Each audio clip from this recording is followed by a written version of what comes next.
kita masuk kepada materi tentang pembagian pajak. Jadi,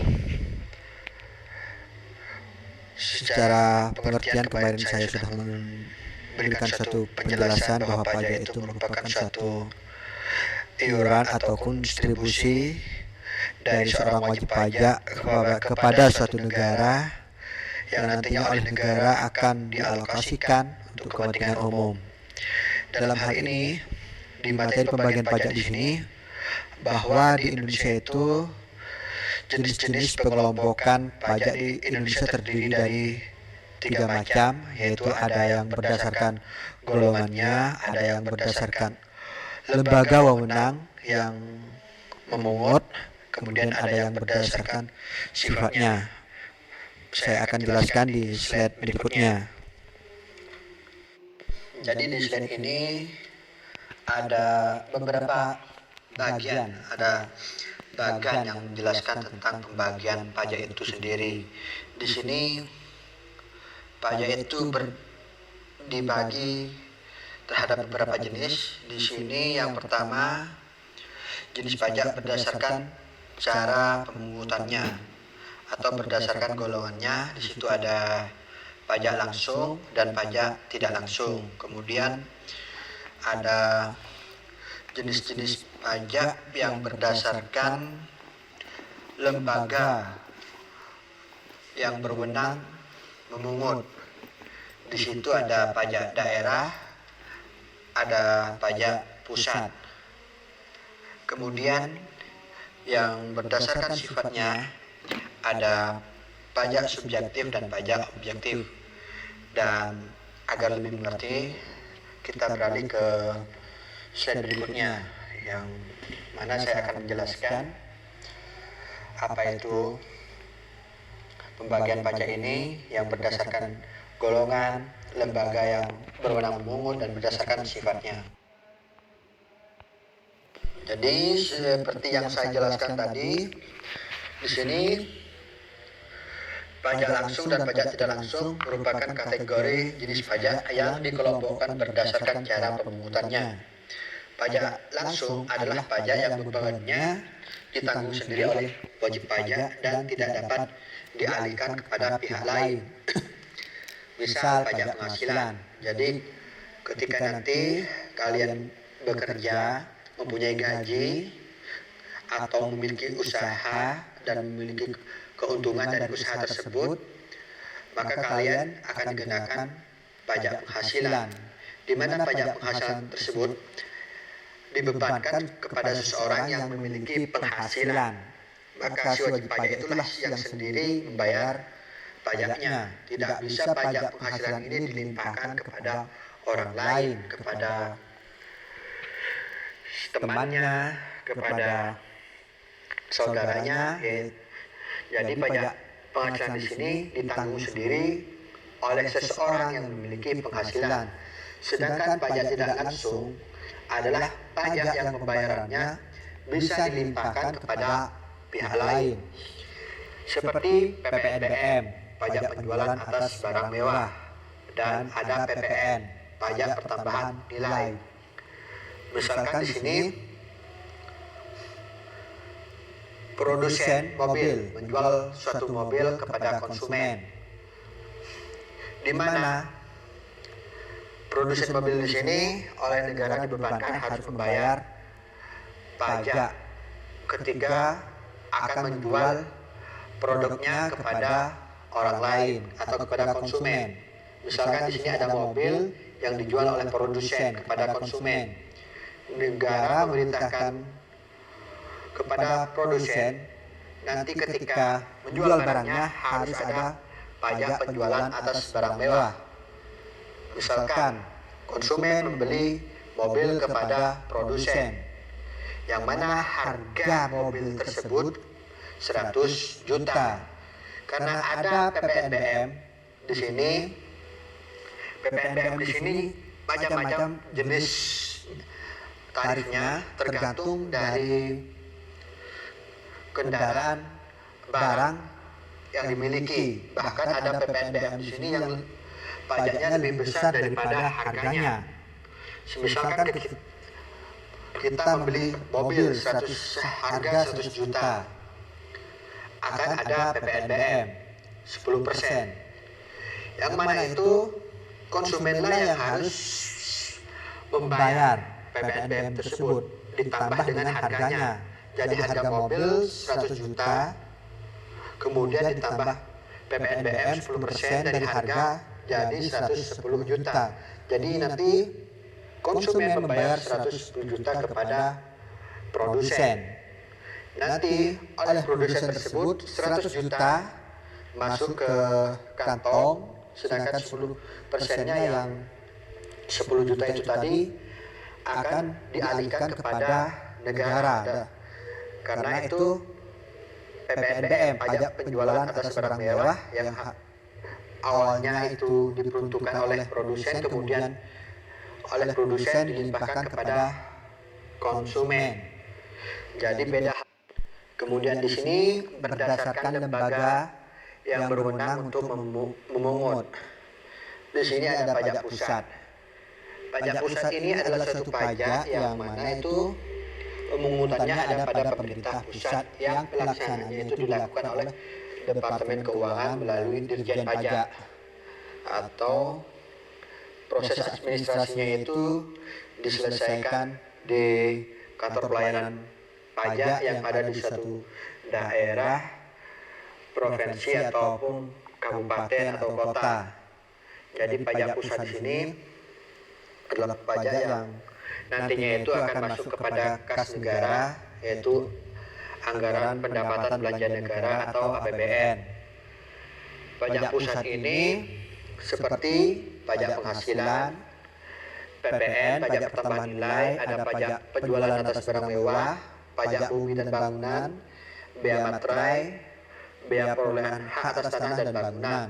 Jadi contoh-contoh pajak ini nanti akan masuk kepada kas negara, kas pajak pusat di negara, yang mana itu kas pusat, yaitu APBN, anggaran pendapatan belanja negara, digunakan untuk seluruh wilayah Indonesia. Kemudian di sini ada pajak daerah, yang mana berdasarkan undang-undang daerah-daerah yang ada di Indonesia itu diberikan kewenangan untuk memungut suatu pajak di suatu wilayah daerahnya masing-masing, dan hanya terbatas kepada daerahnya masing-masing. Tidak boleh pajak daerah di sini di suatu daerah tersebut mengambil pajak ke daerah lain. Misalkan Provinsi Jawa Timur mengambil pajak daerah Provinsi Jawa Tengah. Jadi tidak boleh. Jadi pajak daerah di sini hanya memungut suatu pajak yang ada di daerahnya sendiri. Yang mana pajak daerah di sini ada tingkatan, yaitu ada pajak daerah tingkat 1 dan ada pajak daerah tingkat 2. Pajak daerah tingkat 1 di sini nanti adalah suatu pemungutan pajak yang dilakukan oleh provinsi, yang nantinya akan dimasukkan kepada APBD provinsi. Jadi pajak ini seperti pajak kendaraan bermotor dan kendaraan, dan ada bea balik nama kendaraan bermotor dan kendaraan, dan kemudian ada pajak BBM, dan ada juga pajak pengambilan dan pemanfaatan air bawah tanah dan air permukaan.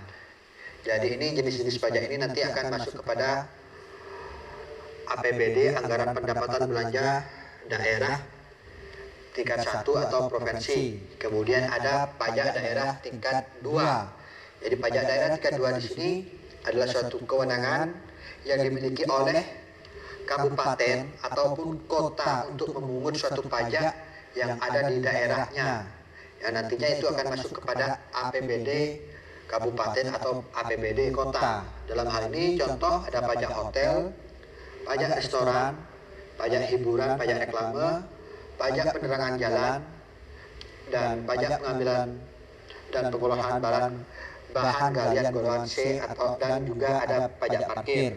Jadi jenis pajak ini nanti akan masuk kepada APBD daerah tingkat 2 golongan provinsi atau golongan kabupaten atau kota. Kemudian berdasarkan sifatnya, di sini ada pajak subjektif dan pajak objektif. Saya akan jelaskan dari pajak subjektif. Pajak subjektif di sini adalah suatu pajak yang memperhatikan keadaan wajib pajak. Jadi, pajak yang memperhatikan keadaan wajib pajak dan kondisi si wajib pajak.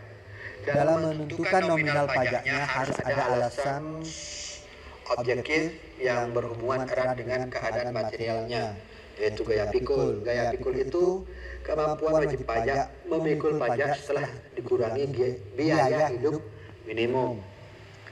Jadi, dalam pengenaan pajak ini seperti contoh pajak penghasilan, terlebih dahulu memperhatikan besarnya penghasilan si wajib pajak itu berapa. Kalau semakin besar penghasilannya, maka juga akan berpengaruh pada nominal besar pajaknya yang harus dibayar. Kalau penghasilannya kecil, juga akan mempengaruhi nominal pembayaran pajaknya.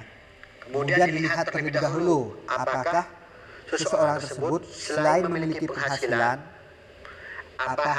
memiliki suatu beban tanggungan yang harus dia tanggung. Misalkan seseorang yang sudah bekerja, yang memiliki istri kemudian anak, maka dari sini istri dan anak tersebut dapat diibaratkan sebagai gaya pikul atau beban tanggungan yang harus ditanggung. Maka ketika dia memiliki penghasilan, kemudian dikalkulasi terlebih dahulu dengan beban yang ditanggung. Jadi penghasilannya dikurangi dengan bebannya, kemudian berapa hasilnya tersebut. Nanti hasilnya tersebut akan ditemukan, oh si A ini dia punya anak satu, kemudian dia sudah beristri, dalam hal ini dia memiliki penghasilan 5 juta. Sedangkan si B memiliki penghasilan 5 juta sama dengan si A, tapi dia masih belum berkeluarga, belum punya istri ataupun anak. Jadi di sini justru beban gaya pikul yang harus ditanggung si A inilah yang lebih berat, dan otomatis gaya pikul ini nanti akan mempengaruhi beban pajak yang harus ditanggung si A ini, yang mana nantinya nominalnya bisa lebih kecil daripada si B yang masih belum berkeluarga. Karena kemudian di sini pajak objektif. Pajak objektif di sini adalah suatu pajak yang hanya memperhatikan sifat objek yang menyebabkan timbulnya kewajiban membayar pajak tanpa memperhatikan keadaan wajib pajak itu sendiri. Jadi pajak objektif di sini melekat kepada sesuatu yang dimiliki oleh si wajib pajak tanpa memikirkan si wajib pajak itu punya tanggungan berapa, penghasilannya berapa. Jadi pajak objektif itu hanya berfokus kepada sesuatu harta ataupun benda yang dimiliki oleh si wajib pajak itu sendiri. Misalkan pajak pertambahan nilai. Ketika kita membeli satu barang, seperti yang saya jelaskan tadi, akan dikenakan suatu pajak PPN 10% dari harga. Membeli sepeda motor, misalkan harga sepeda motornya 20 juta, PPN-nya 10% dari harga motor yaitu 2 juta. Maka yang harus dibayar 22 juta. Sudah itu yang harus dibayar oleh si wajib pajak 22 juta. Tanpa harus melihat penghasilannya berapa, anaknya berapa, ataupun tanggungannya berapa. Di sini tidak ada pajak objektif. Di sini tidak melihat dia statusnya apa, penghasilannya berapa. Jadi kalau dia memiliki suatu barang, ya dia harus membayar, tidak ada pengurangan. Dia harus membayar pajak yang telah ditetapkan, seperti pajak bumi dan bangunan, PBB,